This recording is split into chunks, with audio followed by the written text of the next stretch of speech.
is my step-by-step pre-listing process for my home sellers. Let's dive right into it. We're going to cover 3 things in this video. Number 1, why I do the step-by-step pre-listing process. Number 2, what I do, what's included to help get the home ready for the market in the best way possible.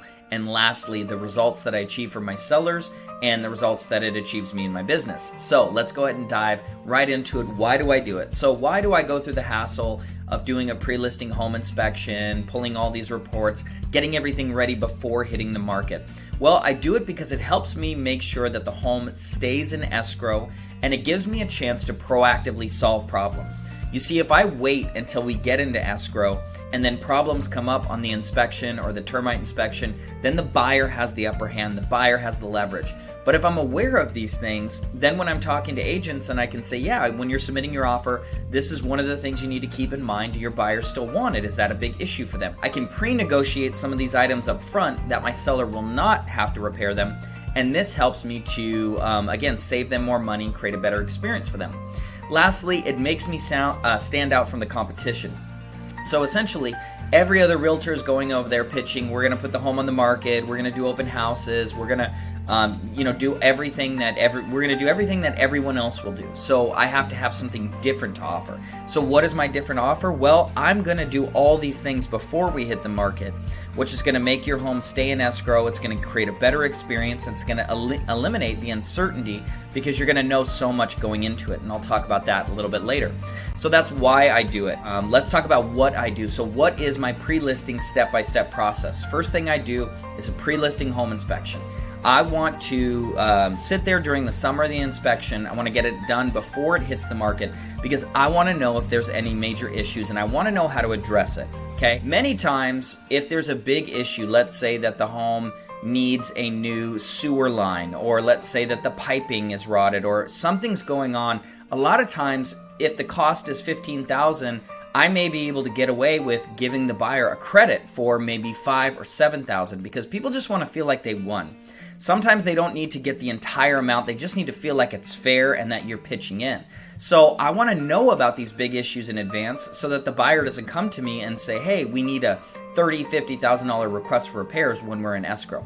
So the pre-listing home inspection is key. I do not share it with them until they've written an offer. So once an agent writes an offer on my listing, then I'll send it over to them. And I'll say, thank you so much for your offer. Here's some, accompanying documents that you might want to send your buyer. Make sure they're still interested before we enter escrow. That way I try to get their pre-commitment, basically saying, hey, now that you're aware of everything, do you still want to enter escrow before I go back and accept their offer? Okay. Number 2, I do a termite inspection. I want to know if there's major termite damage. I want to know if the house needs to be tenanted. And I absolutely want to get a quote and a bid for what it would cost. A lot of times, that fear of the unknown is what causes buyers to hesitate and back out. So that's all I'm doing. I'm just solving the fear of the unknown and getting that information in advance. Third thing I do is I pull the natural hazard disclosure. In my area in Orange County, there aren't many communities that have real natural hazards like flood zones and stuff like that. But if there are, I want to be aware of it. I want to make sure the buyer's aware of it before we enter escrow with them.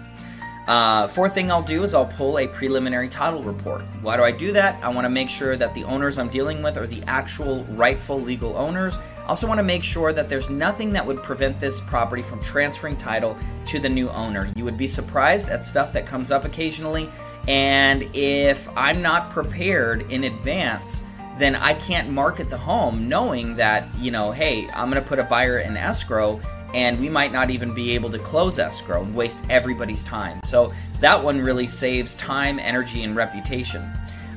Fifth thing I'll do is I'll pull permits. If there's any additions to the property, if there's any things that they did that was permitted work, I will pull the permits from the city so I have those to easily send over to the buyer. A lot of times, the buyers will hesitate when they're writing an offer because they're like, no, is that addition permitted? And you can say it's permitted, but if you don't have the permits, it's just not very compelling. If you say, yeah, I'm going to send them to you in escrow, then the buyer hesitates and they're like, well, I don't want to get an escrow knowing that I don't even have the permits. So I want to pull those in advance. The next thing I do, which a lot of other realtors don't, and I think it's just a great way to speed up the transaction, is I pull the HOA documents. So in our area, the HOAs take about 10 days to get you their HOA documents, their rules, their bylaws, their CC&Rs, their budget. They will literally just sit on this paperwork and they charge you for it. So they're going to charge you a fee for it, a couple $100 per HOA, and they sit on it for 10 days. Well, I need the buyer to remove their inspection contingency. I like them to remove it in 7 days. The only way that I can do that is if I have those HOA documents in advance so I could send them to them on day one. So if you're able to work with an escrow company, there are a few of them out there that will allow you to, they'll pay for the HOA documents to be pulled in advance, or you can have your seller pay for it. Okay, the next thing I do is I fill out the seller's disclosures. Why do I do that? Because a lot of times when the seller thinks about what's wrong with their property, issues they may have, issues they're aware of, a lot of times they remember something that could be key material information. And if you know this in advance, then you can proactively deal with it. But if you find about it after you send it to them, the buyers in escrow, and all of a sudden you read the disclosures and they say, yeah, our neighbor's a crazy person that, walks around his yard with his gun in his hand, right? You know that buyer's going to cancel. So if you are selling that home, you want to find that stuff out in advance before you enter escrow to try to come up with some solution. Next thing we do is we fill out our company disclosures.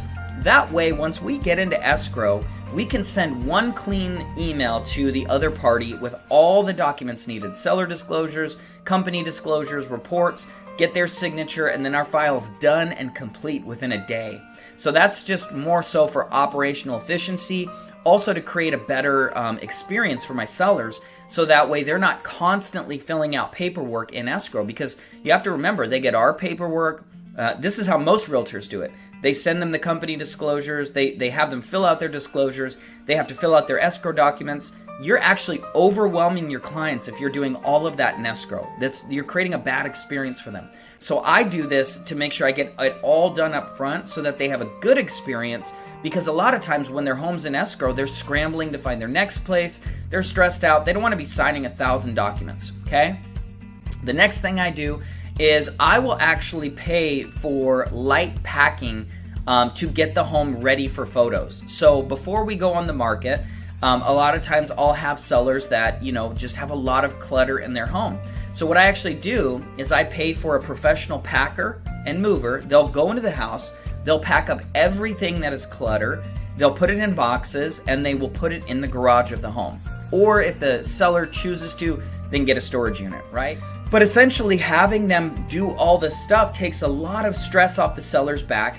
It makes the photos look way better, and it just creates an overall better experience for the seller. So I'll pay for light packing. That usually costs about $845 a day. I'll usually pay for one day, somebody to come in there, and it's a 2,000 or 3,000 square foot home. They'll take down all the stuff that just wasn't, that just wasn't going to look good in the photos, and they'll do all of that. So that's part of that pre-listing process. The last thing I do is I help coordinate light repairs. So again, if we're taking down stuff off the walls, if we need to patch, we need to paint, you really want to put the home in the best condition without spending too much money. Okay, think about when you go car shopping and you're shopping for a car and you see a ding on the door and you see a cut in the leather and you see crayon on the side. What are you starting to think? Discount, discount, discount. Or you even start to think, this person did not care for this car. This is not a car that I want to buy. That's exactly what home buyers think when they see small little things that should have been repaired before going into the market. So I'll connect the sellers with my handyman and my contractors. I'll go there and help manage a light repairs, remodel, make sure there's touch-up paint, make sure there's the right things done to the home so that it can be in show-ready condition. So again, why do I do it? I want to make sure that the home stays in escrow. I want to stand out from the competition. What do? I go through all this checklist to make sure that the home, by the time I put it on the market, literally my job's done. Now it's just negotiating offers and picking the best one. And then lastly, the results that I get is I get happier sellers. I get sellers that feel more certain. When people feel more certain, they act less crazy. Think about that. When they have a sense of certainty, they stop acting crazy. A lot of sellers are so uncertain about everything they have to do, they'll start giving you crazy objections, and they'll They'll, I don't want to lower the price. I don't want to do this. No, I don't get that on my listings. Because I go through this professional process and I do all my due diligence, my sellers pay attention to my advice, they know where we're going, and they're happier.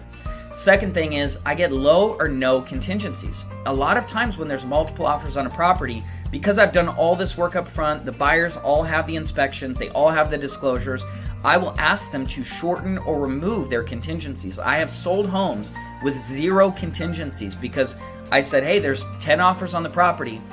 You can get this one, but you're going to have to remove all contingencies. Is that something your buyer's willing to do? That way, my sellers feel totally certain the deal's going to go through. Okay? Last thing is I use it for negotiation leverage. This has given me leverage in the negotiation because I know the details. I know more about the home. I know more about the problems of the home. I know more about the inspections, the termites than the other agent. And I've sat down with the inspector. I've gotten quotes from handyman. I've gotten quotes from the termite people. So I'm the one with the knowledge. And in a negotiation, he or she with the most knowledge wins.